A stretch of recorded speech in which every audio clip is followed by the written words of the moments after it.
तब मैंने इनका नाम पूछा था तो इन्होंने बताया कि मेरा नाम श्याम पटेल है।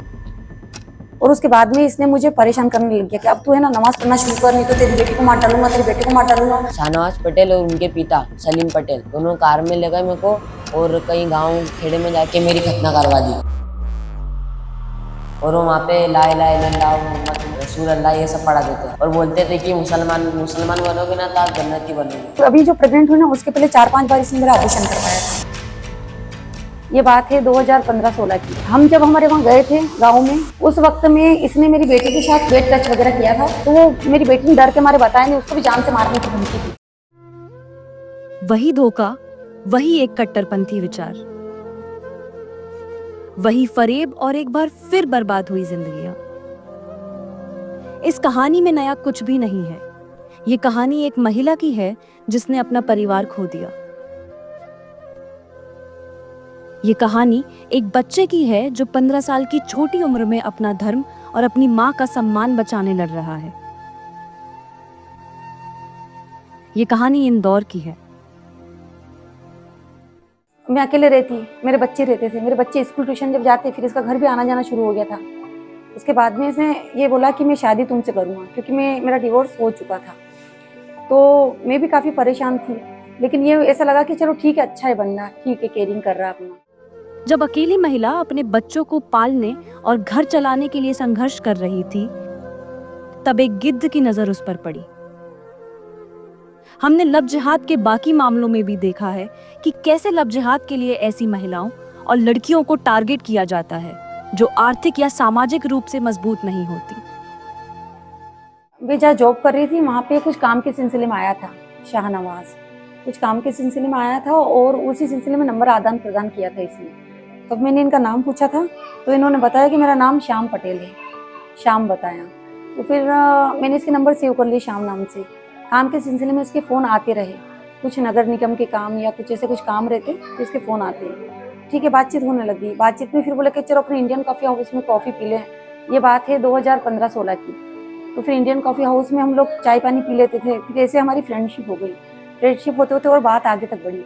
ऐसे करते करते हमको साल भर हो गया था। फिर इसने बोला कि मैं शादी तुमसे करूँगा, ऐसा कई बार फ़ोन पे बोल दिया था। फिर जब घर आया इसने मौके का फ़ायदा उठाया कि बच्चे वगैरह घर पे है नहीं, तो पता नहीं इसके दिमाग में क्या आया, अचानक इसने गेट का जो नॉक कर दिया और बोले कि मैं तुमसे शादी करूँगा। तो फिर ये वो वगैरह कुछ भी इसने लोगन लेकर के मुझे भेला फुसला के मेरे साथ ज़बरदस्ती शायरी मेरे बना बोलने के बावजूद इसने संबंध बनाया। अपने 2 बच्चों के साथ सहारा ढूंढ रही पीड़िता को लगा कि आखिरकार उसे सहारा मिल गया। उसे नहीं पता था जहां वो अपने जीवन को संवरा हुआ मान रही है, वहां से उसके जीवन का काला अध्याय शुरू होने वाला है। जिसे उसने श्याम पटेल समझकर अपना सहारा माना, वो उसे एक ऐसे दलदल में ले जाएगा जहां सिर्फ उसकी नहीं बल्कि उसके बच्चों की जिंदगी भी तबाह हो जाएगी। लगभग 9 साल तक शाहनवाज श्याम बनकर महिला के साथ रहा। क्या नाम है तेरा? श्याम पटेल भाई। है? श्याम श्याम पटेल। इस दौरान उन्हें एक बच्ची भी हुई जिसका नाम आयशा रखा गया। फिर एक दिन काफ़ी टाइम बाद ऐसा कुछ शंका हुई हमें कि भाई ऐसा तो नहीं कि मोमेडियन है, ऐसा कुछ शंका हुई। मेरी सिस्टर ने मुझे बताया कि मुझे ऐसा लगता है। तो हमने फिर इसका आधार कार्ड चेक किया, तो उसमें इसका ओरिजिनल नाम आ गया कि हाँ ये नाम है। मैंने उस चीज़ का खंडन किया। इतने 1.5-2 साल हो गया था हमको साथ में रहते, 1.5 साल हो चुका था, 15 का 16-17 में पता चल गया था हमको। फिर ये बोले कि नहीं, इस बीच में ये मेरे साथ मंदिर आया, बंगलामुखी माता जी के यहाँ आया, वो भी शायद फोटो मेरे कंप्यूटर में होंगे। और वहाँ ओंकारेश्वर जो भगवान का ओम का पूरी परिक्रमा 3 घंटे 4 घंटे की होती है, वो भी मेरे साथ पूरी की है। ओंकारेश्वर नदी में भी नहाया ये, वो भी सब बांधता था कलावा वगैरह। तो पता ही नहीं चला, तिलक वगैरह भी लगाता था, पता ही नहीं चला कि ये हिंदू की मुस्लिम है। और वो आधार कार्ड देखने के बाद में और इसी बीच में कदम आगे बढ़ते गए, हमारे पीछे दोस्ती बढ़ती गई थी। तो फिर मैंने इसे बोला, अब मैं तुम्हारा ये है तो मैं साथ में नहीं रह सकती, ये गलत बात है, क्योंकि हमारे समाज में किसी को पता चलेगा तो हमको समाज से बाहर कर देंगे या बहुत बड़ी प्रॉब्लम हो जाएगी। मैं नहीं कर सकती, तुम्हारे साथ रह नहीं सकती हूँ, तुम आना जाना बंद कर दो। तो फिर ये माना ही नहीं, मेरे हाथ पे जोड़ लिए कि मैं तुम्हें कभी डिस्टर्ब नहीं करूँगी, तुम तुम्हारी पूजा पाठ करना, मैं भी तुम्हारे साथ पूजा पाठ करूँगा, तो खुश तुम, कोई बात नहीं, पर मैं तुमको नहीं छोड़ूंगा, मैं तुमसे प्यार करने लगा हूँ। ऐसा करके मुझे भेला फुसला के इसने फिर भी मेरे साथ में रहा। फिर ऐसा करते एक साल एक भर और हो गया। बीच में फिर वापस तीसरी बात मेरे सामने आई कि इसके बच्चे पत्नी है इसकी, वो भी इसने नहीं बताया। तो फिर मैंने इससे पूछा कि तुम्हारी पत्नी बच्चे, लोग मुझे बता रहे हैं। मैंने कहा अब तो बिल्कुल अपन रहेंगे नहीं। फिर भी इसने ये बोला कभी परेशानी नहीं आएगी। ये मुझ पे जब दबाव बना लगा, नमाज पढ़ो, बुरखा पहनो और बेटे को भी वो सिखाओ, तुम उर्दू वगैरह सिखाओ। पीड़िता के घर पर ये हिजाब या फिर बुर्का कहा जाए तो ये निकला है, जिसको लगातार शहनवाज इन्हें पहनने पर दबाव डालता था कि आप ये पहनिए, नमाज पढ़िए, आप अपना धर्म बदल कर इस्लाम धर्म को स्वीकार करिए। जहां एक तरफ पीड़िता किसी तरह अपने जीवन को संभालने की कोशिश में लगी थी, अपने साथ हुए धोखे और फरेब को झेलकर अपने बच्चों के भविष्य के लिए वो संघर्ष करने को तैयार थी। वो अपनी पहचान में घुटकर जीने को तैयार थी, लेकिन हद तब हो गई जब इन गिद्धों की नजर उसके मासूम बच्चों पर भी पड़ने लगी। इन गिद्धों के निशाने पर थी महिला की नाबालिग बेटी और उसका मासूम बेटा। मेरी बहन और मैं घर पे थे और बातें आते रहता था, तो मेरी बहन पीछे कमरे में बैठ के, उनकी कोई फ्रेंड थी, तो उससे बात कर रहे थे और मैं आगे मेरा क्या बोल टीवी देख रहा था। तो वो आए, तो आके दारू पी उन्होंने। सबसे पहले दारू पी और उसके ऐसे में दारू पिए में पीछे गए और बात करते देखा तो फोन छीना और उनको झापट मार दिया। तो मेरी बहन ने फोन छीना और झापट मार दिया और उनके ऊपर चढ़ गए, बोल रहे थे कि क्या चाहिए तेरे को, ऐसा बोल के। तो मेरी बहन ने धक्का दिया और गेट लगा लिया बाहर से, अंदर से। बहन के ऊपर कुछ चढ़ गया?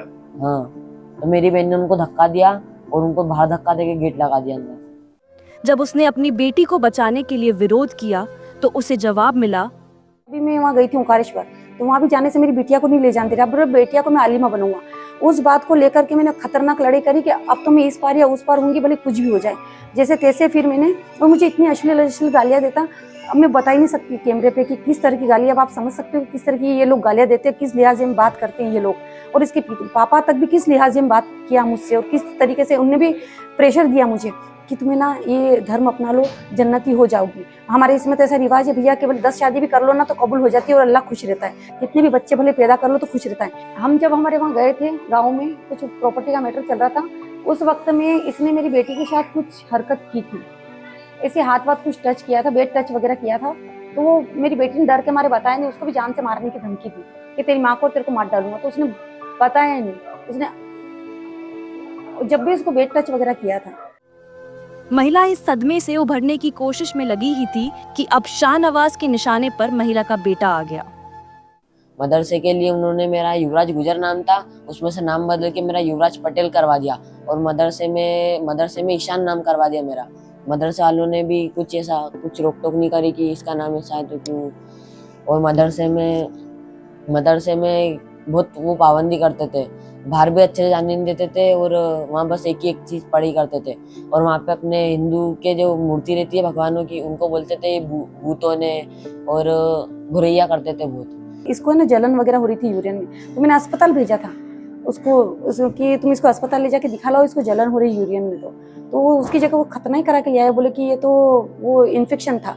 इसलिए मैंने बोला ना इसको ऐसा क्यों करवाया तुमने, तो बोले कि नहीं वो तो इन्फेक्शन था, और फिर दवाई गोली लेके आ गया। जिस उम्र में बच्चे खेलते कूदते हैं, जिस उम्र में उनके बढ़ने का समय होता है, पीड़िता का मासूम बेटा किसी मदरसे में प्रताड़ना झेल रहा था, अपने ही धर्म और संस्कृति के खिलाफ जहर सुन रहा था। कि सुबह 4:30 बजे उठा देते थे और फिर नमाज पढ़ो जल्दी से। 4:30 बजे के बाद वो क्या बोलते उसको, वो होती है ना, वो जैसे अपने स्कूलों में इंथम होती है ना, वैसे वहाँ ऐसा करवाते थे। तो वहाँ पे ऐसा शक्ति थी कि हाथ में ऊपर नहीं रखे ना तो फिर डंडे से मारेंगे अपन को। इतनी छड़ी रहती है, इतनी मोटी, उससे मारते थे। ठंड में बहुत लपक लगती थी। और जरा सा लाइन से थोड़ी सी बाहर खड़े रहे ना तो भी मारेंगे, इतनी ज्यादा सख्ती करते थे वो। और पढ़ाई के समय क्लास से अपन थोड़ा बाहर घूमते हुए पकड़े गए ना, पानी आने के लिए ऐसे थोड़ा इस तरफ मिल, थोड़ा डेंजर तरफ, तो फिर उसमें भी मारते थे और सजा देते थे। पढ़ाई में क्या कराते थे? पढ़ाई में उर्दू पढ़ाते थे, अरबी पढ़ाते थे, पढ़ना सिखाते थे। और वो वहाँ पे ला इलाहा इल्लल्लाह मुहम्मदुर रसूल अल्लाह ये सब पढ़ाते थे। और बोलते थे कि मुसलमान बनोगे ना तो आप जन्नती बनोगे। और हिंदू लोग पत्थरों की पूजा करते, उन पर कुछ भी मतलब वो नहीं है। और फिर मैं एक बार ऐसा सोच के मैं भागा था शुरू में, तो सुबह के समय भागा था मैं जल्दी, सुबह 8 साढ़े 8 बजे। तो फिर मेरे को पकड़ लिया था वहाँ के एक वो टीचर थे, उन्होंने पकड़ लिया था। और उसके बाद मैं उसी दिन रात को भागा, रात को 9:30 10 बजे रात को। उसके बाद मैं भाग के घर पे आया और मम्मी को सब कुछ बताया। तो फिर सुबह मम्मी ने बोला अब मत जाना।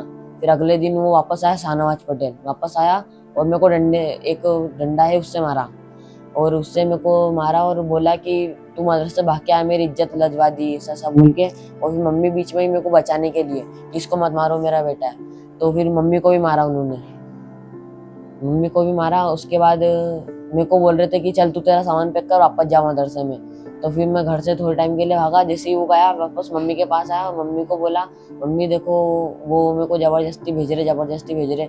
तो फिर मम्मी ने बोला अब तू मत जाना। फिर वापस आके मेरे को मार के ले गया वो, और मम्मी को बोलता था कि उसको भेज दे वरना देख ले तेरी बेटी के साथ मैं कुछ भी कर दूंगा। मारने का बोल रहा है, मतलब मारने का बोल रहा था तेरे बेटे को। और मेरे को बोल रहा था तू अगर मदरसे में अच्छे से नहीं पढ़ेगा ना तो तेरी मम्मी को मार दूंगा मैं। इस धमकी दे के मेरे को मदरसे में पढ़ाया उन्होंने। मेरे बेटे को यहाँ से मदर से पता नहीं इसके पापा और ये कौन कौन लोग ले गए, कौन सी क्रेटा कार में कहाँ पे ले गए, वहाँ देवास जाके मदरसे में इसको जमा कर दिया। बोले वहाँ तो पढ़ाई वो वाली होगी, ट्रस्ट का अपने पैसे की प्रॉब्लम है ना, तो कम पैसे में अच्छा पढ़ लेगा अपना बेटा। पर 1 महीने तक तो मेरा बेटा आया नहीं। फिर बाद में आया तो वो तो उस लिबास में आया, मतलब वो मोमेडियन वाला पूरा। तो मैं समझ गई कि यार कुछ गड़बड़ है, इन्हें ना वो चीज़ पढ़ा रहे, झूठ बोल रहे मुझे। फिर मैंने बोला अब नहीं जाएगा मेरा बेटा वहाँ पे। तो बोले तुझे मार डालूंगा, तेरे बेटे को मार डालूंगा, नहीं सबको मार डालूंगा अगर वहाँ पे नहीं पढ़ाया तो। और हम जन्नती होंगे, तुम अगर ये कबूल कर लोगे ना तो हम पूरा हम सब जन्नती हो जाएंगे, और अगर कबूल नहीं किया ना तो हम सब उसमें जाएंगे, कहीं जन्नत में जाएंगे हम सब। अपने 9 साल के इस नर्क में महिला ने ऐसी प्रताड़नाएं झेली जिसकी आप और मैं कल्पना भी नहीं कर सकते। उस दिन क्या मैं ओकारेश्वर गई थी ना, तो ओकारेश्वर गई थी तो वहाँ पे मेरे सारे फोटो देखे, इसने मेरे टिक्के लगे हुए, मेरे रुद्राक्ष पहने हुए, मेरे टिक्के वगैरह लगे हुए, और मैं बिटिया को ले जा रही थी। पहली लड़ाई मेरी बिटिया की थी, तो बोले कि नहीं बिटिया को तो मंदिर ले जाने आया, तो बुत प्रस्ती की पूजा नहीं करेगी, मंदिर बेटी को नहीं ले, मेरा खून है, मेरी बेटी को मैं नहीं ले जान दूंगा मंदिर।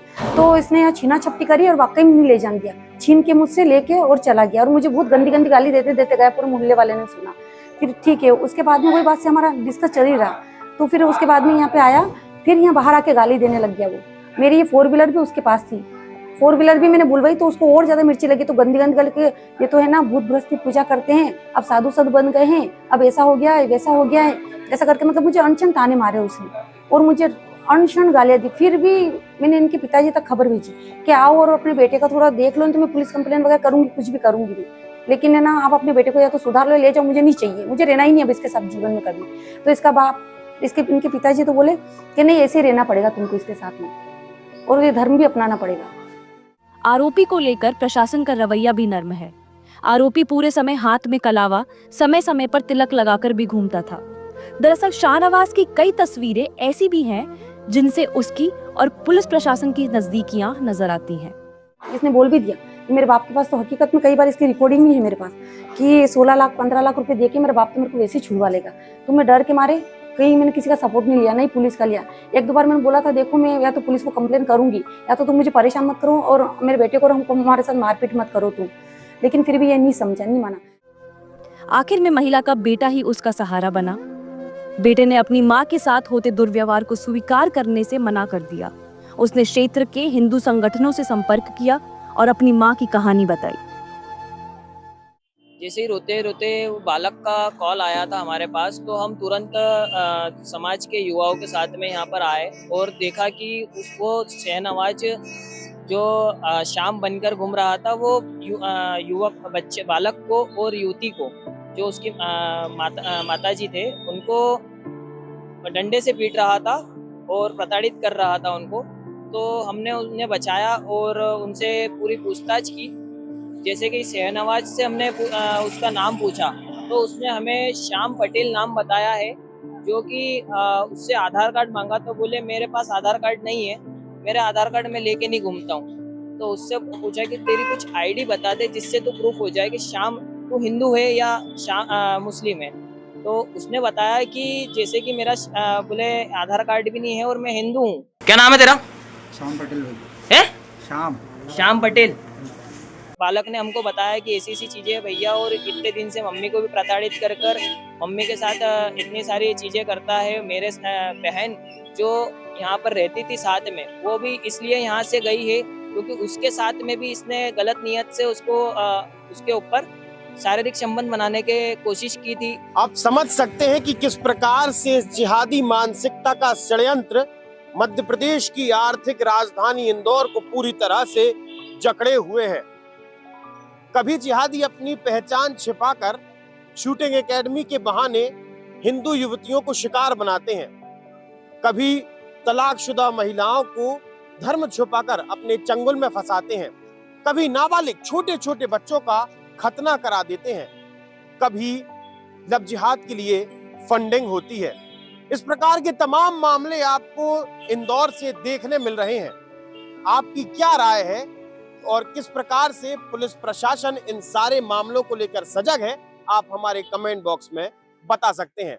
आप जुड़े रहिए हमारे साथ, देखते रहिए आयुध। आप हमारे चैनल को सब्सक्राइब कर सकते हैं। हम फेसबुक, इंस्टा, यूट्यूब, ट्विटर हर जगह मौजूद हैं। आपका बहुत बहुत धन्यवाद। लगातार जुड़े रहने के लिए आयुध को सब्सक्राइब जरूर करें।